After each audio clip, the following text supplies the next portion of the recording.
75 years ago, a journey began. A journey marked by the vision of creating positive changes and the heart to serve.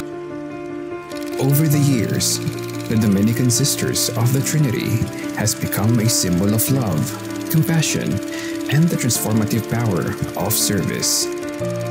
Now, we gather not only to celebrate this milestone, but to witness a new chapter, a continuation of their lifelong legacy.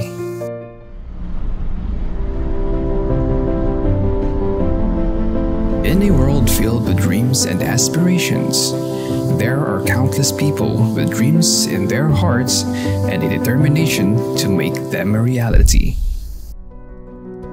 This time, we will help them make it happen. Ako si Neliza V. Eliseo, 13 years old, a grade 8 student diri sa Holy Cross of Magsaysay Incorporated. Usa ko sa mga scholar sa Sister Pauline Gilmet Foundation. Si Jana Emery Bach, 14 years old, grade 9 student here in Holy Cross of Magsaysay Incorporated. Usa ko sa mga scholar sa Sister Pauline Gilmet Foundation. Ako si Claire Antiluyan, 13 years old, grade 8 student diri sa Holy Cross of Magsaysay Incorporated. Usa ko sa mga scholar sa Sister Pauline Gilmet Foundation. Ngayong adlaw sa inyong tanan, my name is Shane May A. Dalagunan, 13 years old, and I am grade 9 student. Ako nag-eskwela diri sa Holy Cross of Hagonoy Incorporated ug isa sa mga scholar sa Sister Pauline Gilmet Foundation Incorporated. Mayong adlaw kaninyong tanan, my name is Juberlina Talavera. I am 16 years old, from grade 11 student nga nag-eskwela diri sa Holy Cross of Hagonoy Incorporated ug isa sa mga scholar sa Sister Pauline Gilmet Foundation Incorporated. Mayong adlaw kaninyong tanan, my name is Elijah M. Salangsal, 13 years old, from grade 8 student nga nag-eskwela sa Holy Cross of Hagonoy Incorporated ug isa sa mga scholar sa Sister Pauline Gilmet Foundation Incorporated. The Dominican Sisters come together to lend a helping hand to the children and youth in need. Their investment in education for the young people transcends mere financial support. It represents a profound commitment to shaping the next generation. They are investing in a vision of a world where every aspiring mind is given the chance to flourish and contribute positively. Ang mga tao nga nitabang o tabang pa sa akong anak, daghan kaayong salamat ninyo. Dako jud kaayo kanitabang para sa amoa nga minus-minusan ang amoang mayroon sa iyang eskwelahan. Kami maningkamot usab na suporta sa among anak aron iyang makabot ang iyang pangandoy sa Ginoo.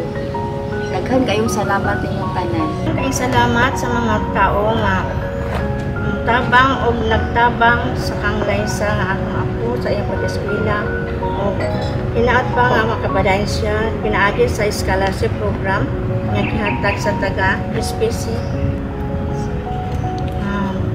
Kini mahimo nga mapadayon nun o dili sila mapulan or dili sila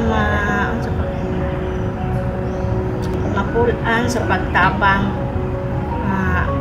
sa mga bata nga angayan niya, tabangan niya. So kining tanan akong ipasalamatan usab si Sister Celia kay wala pa siya dili ni mapasok ang akong apo sa mga scholarship. So siya ang tanan naghatag ko kusog o giya sa among pagtabang kani among apo nga makapadayon sa iyang pag-eskwela. Ug daghan kayong salamat sa mga SPC San Pedro College. Pinaagi usab kang Ma'am Aida na siya ang director. So daghang kayong salamat sa pagdawat sa akong apo nga siya mahimong scholarship student sa mga eskwelahan. Ilang isip pinikanan ni Claire na ako lubos nga nagpasalamat sa tanang nagtabang na kaya ka eskwela si ani iyang pangandoy sa kinabuhi.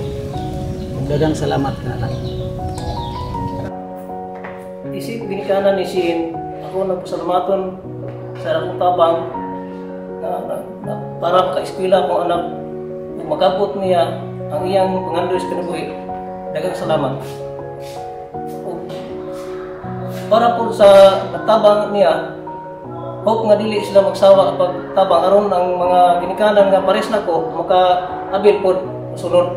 Umaro to. Daghang salamat.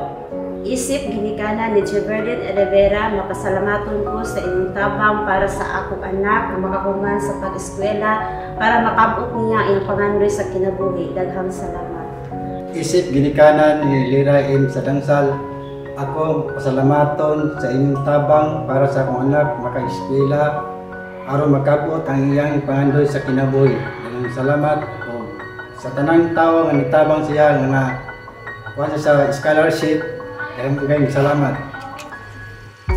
In commemorating 75 years of being the beacon of hope, compassion, and service, let us embrace the journey ahead. A journey bringing with endless possibilities and the promise of a legacy that will continue to inspire generations to come. As we look to the future, let us pledge our commitment to supporting the children and youth. For doing so, we are not just shaping minds, we are building a world where every child has a chance to write their own story, a story of hope, opportunity, and boundless potential. Sa tanang nitabang, Mutabang aning concert for a cause. ang salamat sa inyong dakong tabang, Salamat sa inyong dakong tabang. alang kanamo, aron makabot namo ang among mga pangandoy sa kinabuhi. May God bless you 100-fold.